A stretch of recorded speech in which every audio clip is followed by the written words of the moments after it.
Friends. யூஷுவலாக நம்ம சேனலில் motivational videos தான் பார்ப்போம். பட் இந்த டைம் கொஞ்சம் டிஃப்ரெண்ட்டாக நம்ம பிரெயினுக்கு கொஞ்சம் ஒர்க் கொடுப்போம். எப்படின்னு கேட்குறீங்களா? இந்த வாட்டி நம்ம ரெடில்ஸ் சால்வ் பண்ண போகிறோம். So guys, are you ready? ஒரு காலத்தில் ஒரு ராஜா ஒருத்தர் இருந்தார். அவரோட கிங்டமை ப்ரொடெக்ட் பண்ணுறதுக்காக ஒரு ரூல் ஒன்று புதுசாக கொண்டு வந்தார். அது என்ன ரூல்னால், அவரோட கிங்டம்லேருந்து யாரும் வெளியில் போகக்கூடாது, அதே மாதிரி வெளி உலகத்துலேருந்து யாரும் அவர் கிங்டம்குள்ளே வரக்கூடாதுன்னு ஒரு ரூல் போட்டார். அந்த கிங்டம்க்கும் வெளி உலகத்தை கனெக்ட் பண்ணுறக்கும் ஒரு பிரிட்ஜ் இருக்குது. ஒரு காவல்காரரையும் கிங்டமோட கேட் கிட்ட நிப்பாட்டியிருக்காரு. யாராச்சும் கிங்டம் விட்டு வெளியில் போக ட்ரை பண்ணால் அவங்கள கொல்ல சொல்லி உத்தரவு போட்டிருக்காரு. அதே மாதிரி வெளியிலேருந்து யாராச்சும் உள்ளே வந்தால் அவங்கள உள்ளே அனுமதிக்கக்கூடாதுன்னு ராஜா சொல்கிறாரு. அந்த பிரிட்ஜை க்ராஸ் பண்ணி வெளியில் போக 8 நிமிஷம் ஆகும். காவல்காரர் 5 நிமிஷம் வரை பிரேக் எடுத்துக்கலாம். ஒரு லேடி மட்டும் அந்த பிரிட்ஜை க்ராஸ் பண்ணி வெளியில் போயிடுறாங்க. அது இப்படி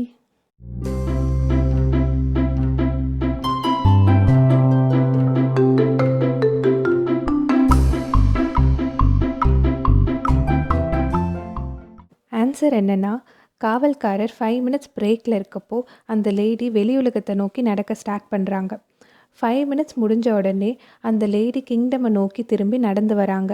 காவல்காரர் அந்த லேடி வெளி உலகத்துலேருந்து தான் வராங்கன்னு நினச்சி உள்ளே அலோவ் பண்ணாமல் வெளியே போக சொல்லிடுறாரு. இப்படி தான் அந்த லேடி கிங்டம் விட்டு எஸ்கேப் ஆகிடுறாங்க. ஒரு ஃப்ரைடே ஆஃப்டர்நூன் அன்னைக்கு ஒரு ரிச் மேன் இறந்து போயிடுறான். போலீஸ் இன்வெஸ்டிகேட் பண்ணுறதுக்காக வந்திருக்காங்க.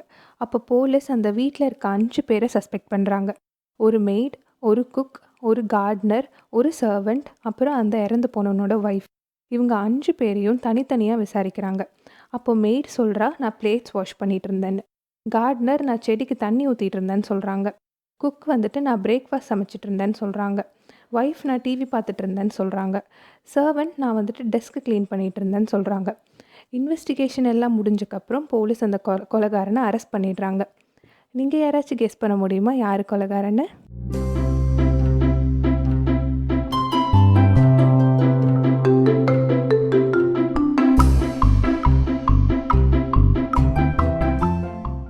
அந்த குக் தான் கில்லர்.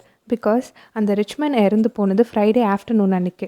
ஆனால் குக் வந்துட்டு நான் பிரேக்ஃபாஸ்ட் சமைச்சிட்டு இருந்தேன்னு சொல்கிறாங்க. ஸோ ஆப்வியஸாக இதுலேருந்தே தெரியுது அந்த குக் தான் கில்லர்.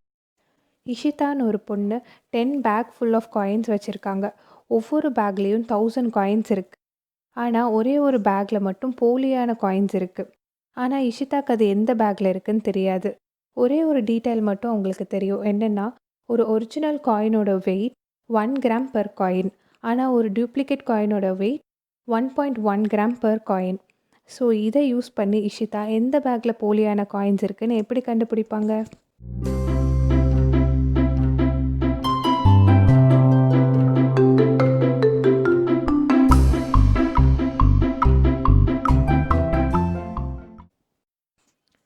எப்படி கண்டுபிடிக்கிறாங்கன்னா, இஷிதா ஃபஸ்ட்டு பேக்லேருந்து 1 காயின், செகண்ட் பேக்லேருந்து 2 காயின்ஸ், தேர்ட் பேக்லேருந்து 3 காயின்ஸ், இதே மாதிரி ஈச் பேக்லேருந்து காயின்ஸ் எடுத்து 10th பேக்லேருந்து 10th காயின் வரை எடுத்துக்கிறாங்க.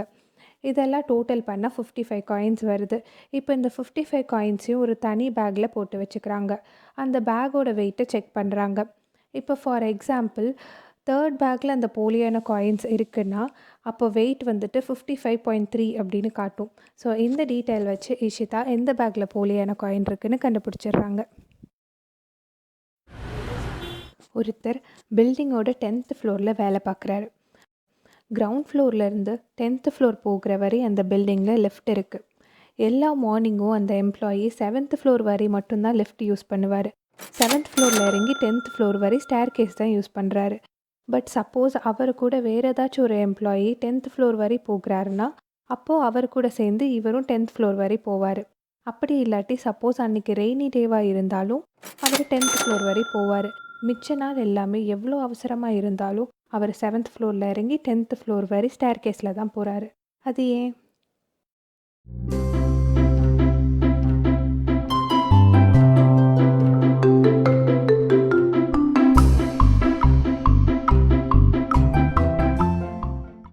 அது ஏன்னா அவர் ரொம்ப குள்ளையாக இருப்பார். அவருக்கு 10th ஃப்ளோருக்கான பட்டன் கிளிக் பண்ணுற அளவுக்கு ஹைட் கிடையாது. ஸோ யாராச்சும் இவர் கூட 10th ஃப்ளோர் வரை ட்ராவல் பண்ணால் அப்போ இவர் 10th ஃப்ளோர் வரை போவார். அப்படி இல்லாட்டி ரெய்னி டேஸ் அன்னைக்கு கண்டிப்பாக அவர் கையில் கொடை வச்சுருப்பார்.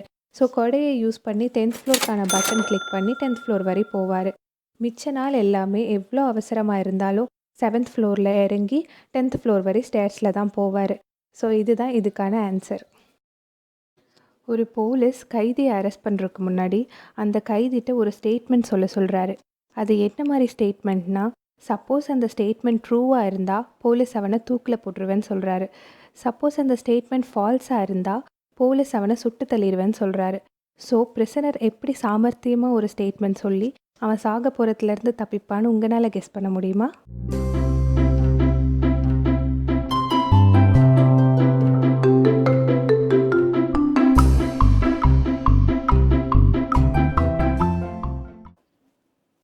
ஆன்சர் என்னென்னா, பிரிசனர் ஒரு ஸ்டேட்மெண்ட் சொல்கிறான். என்ன ஸ்டேட்மெண்ட்னா, I will be shot to dead அப்படின்னு சொல்கிறான். இப்போ ஸ்டேட்மெண்ட் படி போலீஸ் கைதியை சுட்டு தள்ளிட்டாருன்னா ஸ்டேட்மெண்ட் ட்ரூ ஆகிரும். பட் ஸ்டேட்மெண்ட் ட்ரூனா போலீஸ் அந்த கைதியை தூக்கில் போடுறதா தான் சொல்லியிருக்காரு.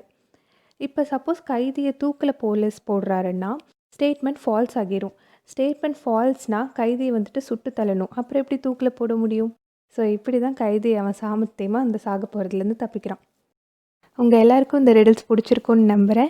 பிடிச்சிருந்தா லைக் பண்ணுங்கள், ஷேர் பண்ணுங்கள் அண்ட் மறக்காமல் சப்ஸ்கிரைப் பண்ணுங்கள்.